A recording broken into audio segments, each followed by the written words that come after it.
O Evangelho é essa coisa de restauração de gente, de transformação de gente, de cura de gente, de impulsionamento de gente. O Evangelho pega alguém que nunca deu certo e faz dar certo. O Evangelho pega alguém que nunca acreditou em si mesmo e o cara fala: a partir de agora eu sou a bola da vez. O Evangelho traz libertação de gente cativa, viciada, aprisionada em vícios, em pecados. O Evangelho limpa esse negócio todo.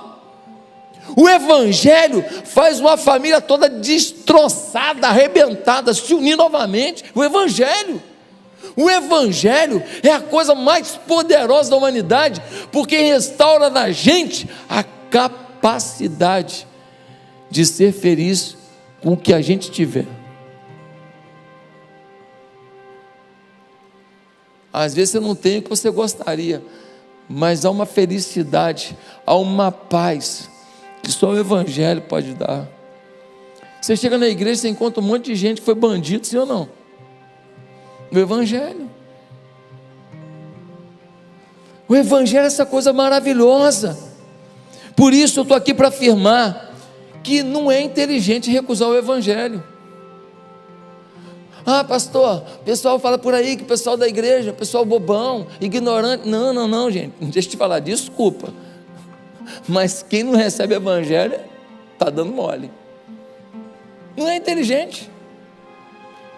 Não vou chamar ninguém de burro, não é politicamente correto, mas não é inteligente.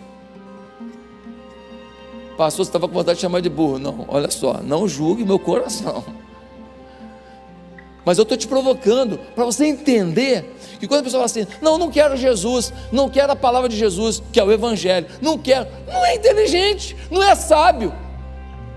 Todo mundo que recusa isso está dando mole, está vacilando, está jogando fora a oportunidade da vida.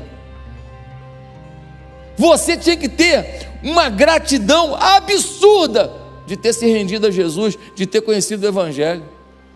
Você era para dar festa todo dia, falar: eu tenho o Evangelho, porque o Evangelho é a coisa mais bombástica da vivência humana. Não dá para não se render a Jesus. Esse é o tema de hoje. Não dá, é absurdo, é loucura não se render a Jesus. Aí você fala: mas por que então? Por quê? Ah, você quer saber? Eu quero te falar. Abra em Marcos 16, que você vai ler um texto que resume para a gente por que não dá para não se render a Jesus. Jesus morreu na sexta-feira da paixão, passou o sábado ele na tumba. No domingo de manhã, um grupo de mulheres decide no túmulo de Jesus para ungir o corpo de Jesus.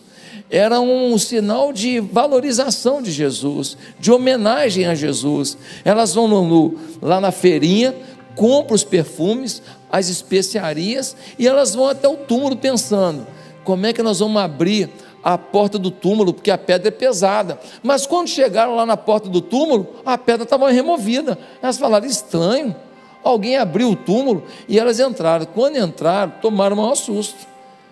Tinha um anjo dentro do túmulo, e o anjo falou: vieram ver Jesus, né?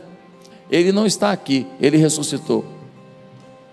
Elas começaram a tremer, assustadas com aquilo. O anjo fala para elas: olha, vai lá e avisa para Pedro e para os outros apóstolos que Jesus foi para Galiléia, para eles irem para lá, que lá eles vão ver Jesus.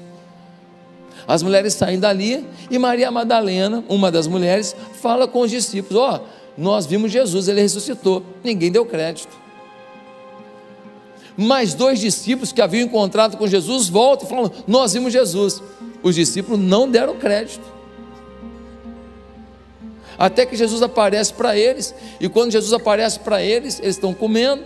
Jesus chama a atenção deles, fala: olha, vocês deram mole aí, não acreditaram. E depois Jesus diz para eles: ei, eu tenho uma expectativa sobre a vida de vocês, que vocês preguem o Evangelho por todo mundo e anunciem que o Evangelho é a bomba atômica do céu para explodir qualquer tristeza e angústia da vivência humana. Que o Evangelho é a bomba atômica do céu para explodir qualquer resistência à sua felicidade. Preguem isso, anunciem isso. Meus amados, Este texto nos mostra por que não dá para não se render a Jesus. Porque não é inteligente não se render a Jesus. Por quê, pastor? Primeiro, não dá para não se render a Jesus, porque o Evangelho não tem preconceito com o nosso passado. Olha que coisa tremenda que aconteceu aqui. No versículo 9, a gente lê algo espantoso. Diz assim: quando Jesus ressuscitou na madrugada do primeiro dia da semana, apareceu primeiramente a Maria Madalena, de quem havia expulsado 7 demônios. Jesus, quando ressuscitou, normalmente a gente pensa, vai aparecer para alguém muito santo, alguém de uma vida muito bonita, um apóstolo, quem sabe alguns apóstolos, quem sabe Pedro, Tiago e João. Ele vai aparecer para aquelas figurinhas carimbadas que estavam com ele sempre, mas não. A primeira pessoa que ele encontra, que ele se revela ressurreto, é uma mulher que tinha uma vida esquisita, tão esquisita que ela tinha 7 demônios, e Jesus havia expulsado 7 demônios dela.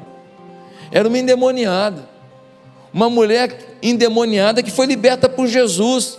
E detalhe, alguns falam a Bíblia é preconceituosa. Ei, dá uma olhada nesse negócio aqui, olha que coisa tremenda.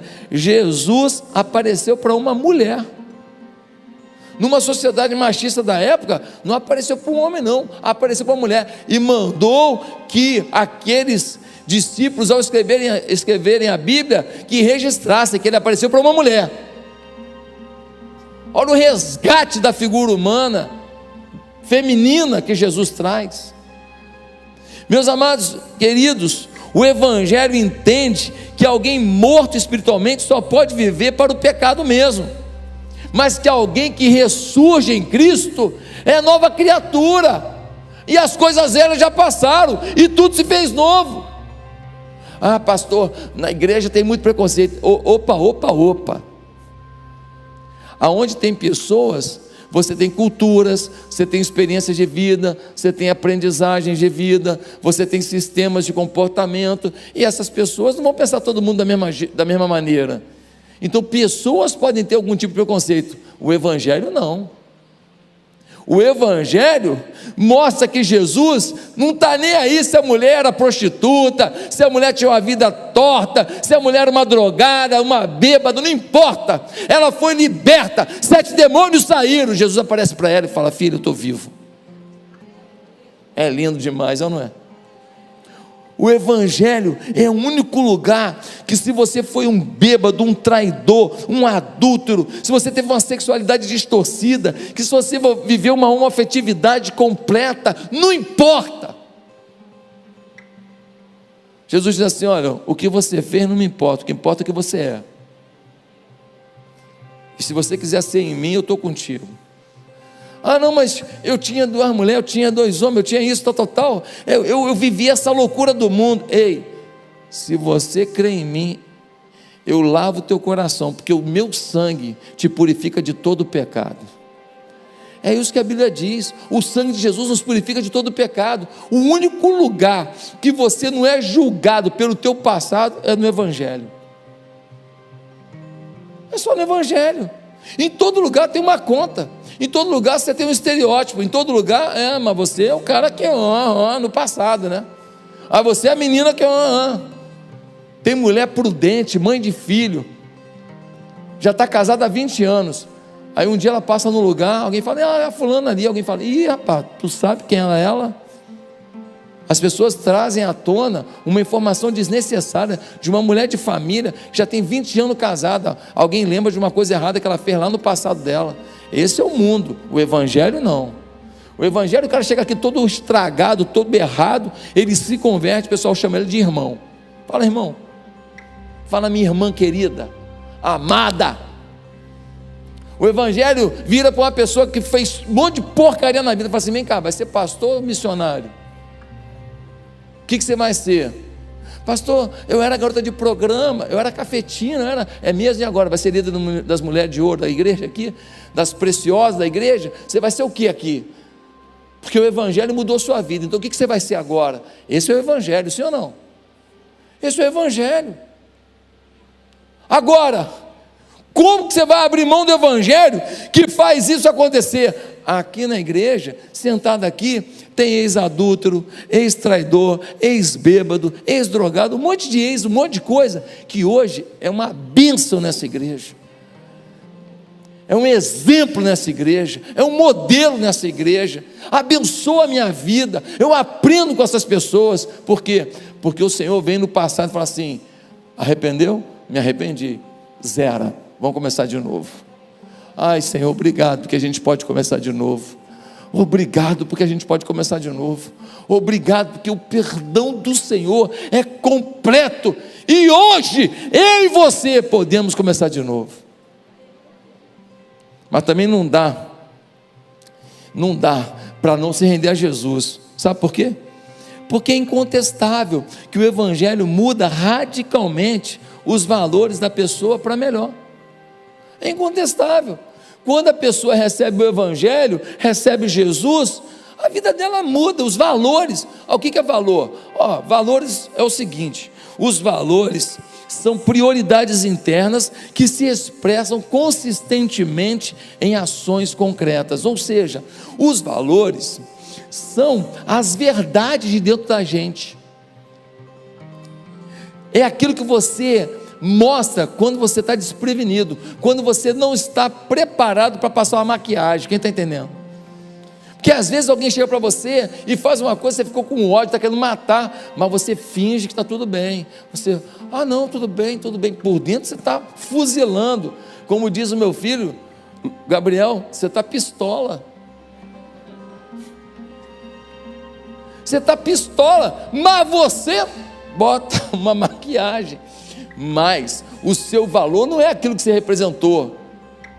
O valor da gente é a essência, é a verdade da gente. E quando a pessoa recebe realmente o Senhor Jesus, recebe o evangelho, os valores declarados passam a ser mais reais, porque normalmente nossos valores declarados não são reais, são falsos, são fake news. A gente diz que ama, que gosta, a gente diz que é assim, que é assado, a gente diz que valoriza a Bíblia, o evangelismo, que a gente está preocupado com o pobre, mas no fundo, a gente está preocupado com a gente mesmo, com o nosso umbigo.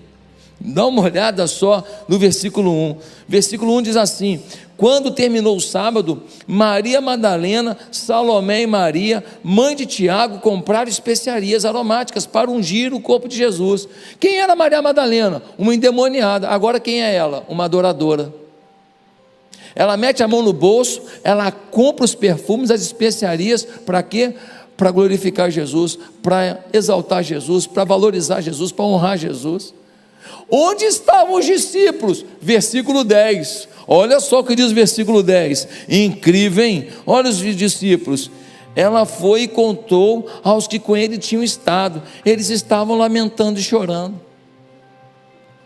Quando Jesus morreu, os discípulos ficaram lamentando e chorando. Essa mulher teve uma atitude, comprou perfume para lá honrar Jesus. E olha o detalhe: quando Jesus morre, a impressão que dá é que ele fracassou. A impressão que dá é que ele não conseguiu, que quem venceu foram os religiosos, que quem venceu foram os soldados. A impressão que dá é que Jesus fracassou, mas essa mulher, ela lembra do que Jesus fez na vida dela, ela lembra dos 7 demônios que ela tinha, ela lembra que ela tinha uma vida torta, triste, amargurada, depressiva, e que Jesus mudou a história dela. Então ela não quer nem saber se alguém acha que ele fracassou. Ela vai lá, pega o dinheiro dela, sofrido, ganha com dificuldade, compra os perfumes para ir lá arrumar um jeito de remover a pedra, para botar perfume no corpo de Jesus e falar: o Senhor morreu, mas a minha honra está aqui. E os discípulos de Jesus, olha o que o evangelho fez, é incontestável, os valores mudaram. Tiago e João, apelido dos caras, filhos do trovão, os nervosinhos, os brigões, os caras que escreviam no leu, o pau quebrou, o pau comeu. É assim a vida deles, filhos do trovão. Aí João vira quem? O apóstolo do amor. Quando você olha lá naquele quadro da Santa Ceia, que é uma ficção, ninguém sabe como foi realmente, Aí tem lá um discípulo com a cabeça no colo de Jesus. Quem é? É João, porque ele era o mais próximo, tão próximo, que lá na cruz, Jesus olhou para Maria e falou: ela sabe que eu sou filho do Pai, mas ela me deu leite. Vai ser difícil para ela entender esse negócio todo. Ele vira para quem? Para os irmãos dele de sangue? Não, Jesus vira para João e fala: João, cuida da Maria, ela vai precisar de muito apoio. O cara do trovão, o cara da briga, agora é o cara da paixão, é o cara do amor. Esse é o Evangelho. O Evangelho muda os valores e para melhor. Mudou tudo. Zaqueu, o cara era chefe da cobrança de impostos. O que ele fazia? Tinha que cobrar de você um imposto de tanto, ele botava mais. Ele aumentava o valor. E ele botava no bolso dele a diferença, roubava de todo mundo. Bandido, safado, odiado. Aí Jesus vai lá conversar com ele. O Evangelho chegou. Os valores dele eram: tudo para mim, tudo para mim. Aí Jesus chega. O que ele fala? Ó, metade dos meus bens eu vou doar para os pobres. Eu não estou mais preocupado com dinheiro, eu quero o Evangelho. Aí ele fala assim: para quem eu roubei, eu quero restituir 4 vezes mais. Eu não quero só restituir não, eu quero de alguma forma reparar o dano que eu causei. E se eu ficar sem dinheiro nenhum, não tem importância não. O que eu não posso perder é o Evangelho. Coisa maravilhosa, coisa tremenda, gente. Um casal separado, a vida ruim, torta, casal aqui da igreja, difícil a vida dos dois. Eles não eram crentes, não queriam saber de igreja. Aí alguém trouxe o marido, eles estavam separados já aqui na igreja. Alguém trouxe o marido na igreja. Por um outro caminho, alguém trouxe também a esposa aqui na igreja. A esposa ficou sabendo que o marido, que ela estava separada, estavam em processo de divórcio, estava vindo na igreja. Ligou para ele para eles conversarem. Quando ela conversou com ele, ela falou assim: alguma coisa aconteceu. Você tem que ver que casal mais lindo esse casal é hoje. Você tem que ver que coisa fofa. Você tem que ver quanto amor, quanto carinho, quanto respeito, quanta consideração, quanta afetividade. E os erros do passado foram deixados no passado e lavados e remidos pelo sangue de Jesus. E o casal não quer mais tocar nesse assunto, porque eles têm uma nova vida em Cristo. Em Cristo se inaugurou um novo tempo. Esse é o Evangelho. Como é que você pode recusar o Evangelho? Ah, o Evangelho é para gente burra. Eu sou burrão mesmo. Poxa, mas se isso é burrice, eu quero ser emburricado. Meu Deus do céu. Gente, a gente melhora os nossos valores. Como é que alguém pode rejeitar o Evangelho? É a única fonte religiosa que faz isso. Muda os valores. Ah não, mas tem umas religiões que as pessoas fazem isso porque elas vão aprimorar no Evangelho. A gente não faz para aprimorar não, a gente faz por uma expressão de amor. A gente não faz em troca de nada. A gente não faz para poder melhorar nisso, melhorar naquilo. A gente faz porque Jesus fez por nós, só podemos fazer para os outros. Terceiro lugar. Antes de eu ir para o terceiro lugar, deixa eu te contar uma coisa. Quando nós fomos comprar essa propriedade, a gente tinha que dar uma entrada. Uma pessoa que eu não sei quem é, deu R$100 mil. Até hoje não sei. De repente você vai falar assim: fui eu, pastor. Até hoje não sei. O que faz uma pessoa que eu acho que nem era da igreja dar R$100 mil para ajudar a gente a construir esse lugar para você estar sentado hoje?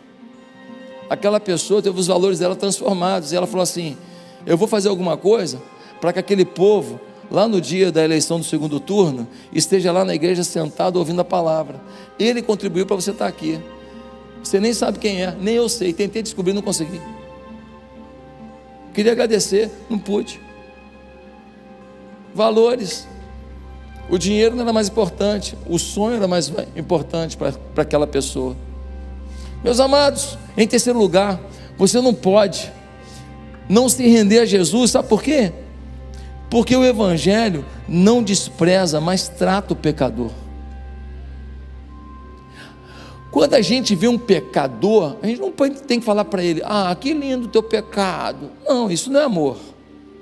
Concordar com erro não é amor, é frouxidão, é palhaçada. Todo mundo que está no erro precisa saber que está no erro. Isso é muito mais justo, isso é muito mais puro e muito mais honesto, isso é muito mais restaurador. Agora dá uma olhada no versículo 11, no que vai acontecer.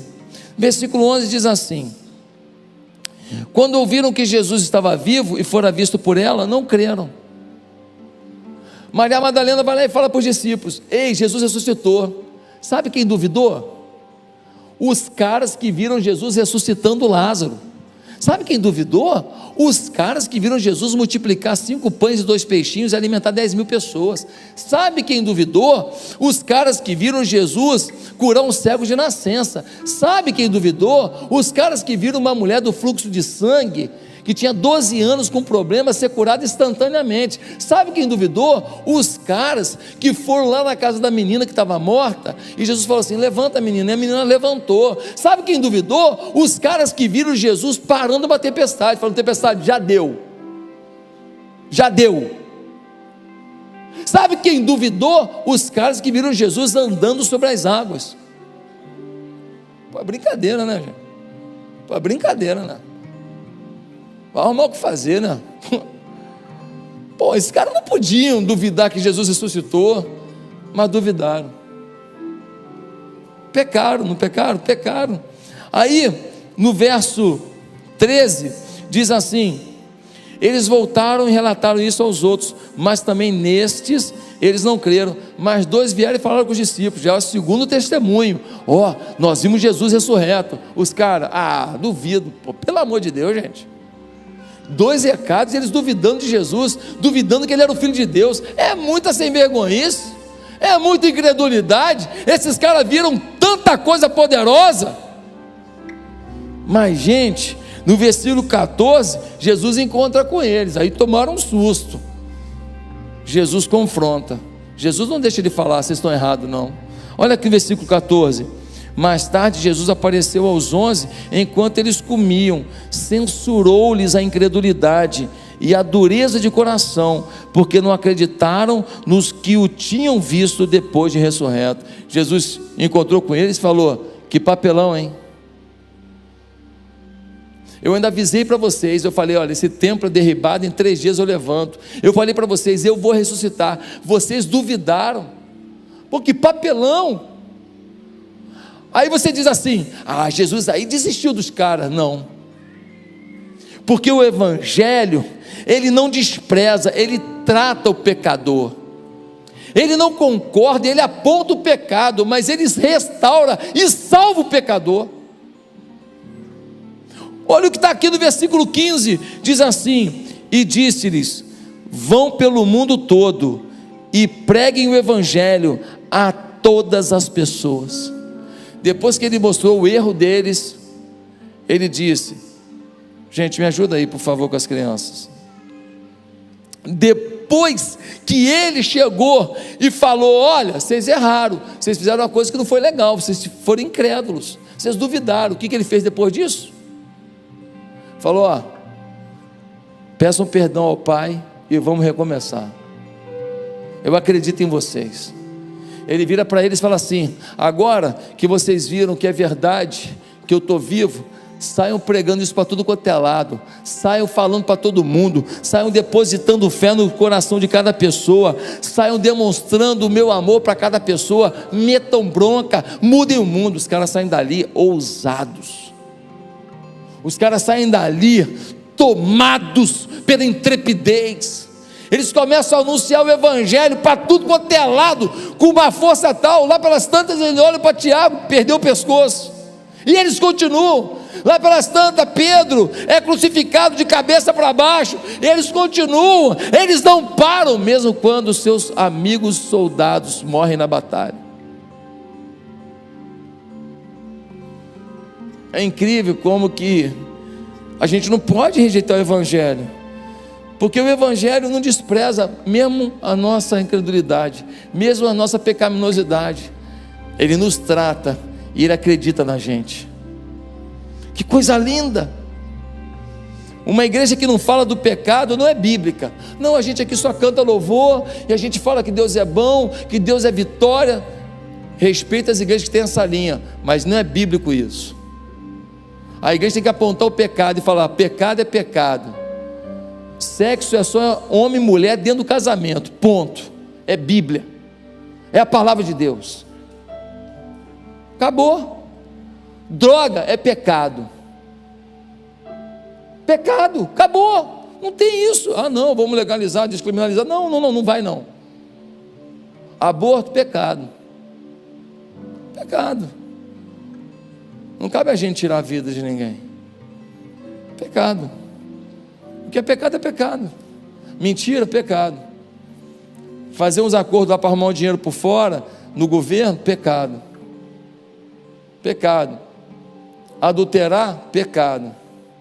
Negar sexo para o seu marido só porque ele não fez alguma coisa que você queria, deixar ele na febre do rato, pecado. Pecado. Pecadão. Esse é uma... Os homens que me apoiam digam sim. Gente, pecado. Pecado. Você casa, o cara fica na maior fissura, se amarra na tua. Não, falou com a minha mãe, eu não gostei, pronto. Dá um gelo de 2 meses. Pecado. Pecado, pecado. Falta de respeito com o desejo que esse homem tem por você. Pecado. Isso não ajuda o teu casamento em porcaria nenhuma.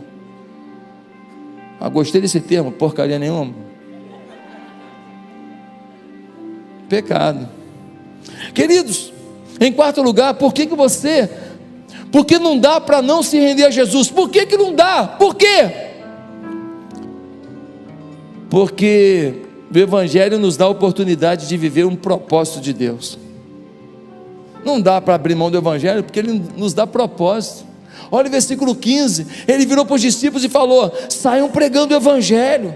Gente, a gente ganha sentido na vida, a gente se une a Deus num propósito de Deus, não no propósito nosso, mesquinho, humano, limitado. O que a Bíblia está dizendo? Que Jesus virou para eles e disse: olha, preguem o Evangelho, falem para todo lado que vocês são meus, que vocês são meus servos. Você foi chamado para ser um ministro de Deus, um príncipe de Deus, uma embaixatriz de Deus, um representante de Deus. Nos dá sentido de vida o Evangelho. Pastor, eu pensei que o sentido da minha vida era ser engenheiro, administrador, médico, manicure, pedreiro. Ei, deixa eu te falar. Quando a gente ia lá para a empresa, o engenheiro ia e fazia projeto de engenharia e fazia obra, e a gente não pregava o Evangelho, mas o diabo falava. O engenheiro falava para o outro. Eu trabalhei em empresa de engenharia, prestei serviço em empresa de engenharia. Um engenheiro falava para o outro: pô, aquela secretária ali, hein? Pô, eu vou pegar. O diabo falava, mas o crente, não, se eu estou aqui para trabalhar, ele não falava. Quando a gente ia para o futebol, a gente ia lá e jogava pelada, comia um churrasquinho, batia papo com os amigos, mas a gente não pregava o Evangelho, mas o diabo falava: meu irmão, tem uma mulher aí, não sei que lá, um lugar maneiro, para uma festinha, pá, vamos lá, e tal, toma mais uma aí, e tal. O diabo falava: bebe mais uma, prova essa aqui também. O diabo falava, a gente calava. Quando você é médico ia lá para o hospital, chegava lá, aqui a receita, tal, toma esse medicamento 3 vezes ao dia, de 8 a 8 horas, tal. Você só fazia o seu ofício, mas o diabo falava. O diabo falava: cara, o que tem que tu levar uns negócios desse aqui, ó, do hospital para casa? O que tem? O que tem você tirar um benefíciozinho? O que tem você se envolver com uma mulher aqui? Tua mulher não está vendo mesmo, que os olhos não veem, o coração não sente. O que tem? O diabo falava. Quando você ia para a escola, para a faculdade, você ia para lá para a faculdade, não, vou lá para tirar nota boa, fazer minha prova, dar meu testemunho. Você ficava calado, não pregava, mas o diabo falava. O diabo falava que a família não está com nada, que os seus pais são burgueses, que o que importa mesmo é a luta social. que o mundo é todo racista, que todo mundo é contra todo mundo, que os brancos não gostam dos negros, os negros não gostam dos brancos, que a gente aqui nesse país aqui, a gente nem é misturado, que a gente aqui é um bando de classe, um odiando o outro, e eles ficavam ouvindo essas porcaria toda. Só aumentou a contenda, não aproximou nada. Ajudou? Ajudou nada. Eles ficaram ouvindo lá que a maconha é maneira pra caramba, maconha é legal, tu vai ficar, ó, maneiro, maconha. Mas quando esses meninos que fumavam maconha lá, depois ia assaltar para poder ter a maconha, e morria, tomava um tiro, alguma coisa, ninguém ia lá no enterro não. Mas a gente não pregava não, mas o diabo falava. Ei, deixa eu te falar uma coisa, o nosso chamado é para pregar onde a gente for. Ser médico, engenheiro, administrador, manicure, pedreiro, pintor, padeiro, isso tudo é o nosso ofício para poder executar o nosso plano maior, falar do amor de Deus. Nós estamos nessas funções para nessas áreas todas representar o Mestre Jesus. E as pessoas estão do nosso lado, esperando uma palavra, esperando uma chance, esperando que a gente olhe para o lado e tenha um pouquinho de amor, mas a gente cala a boca.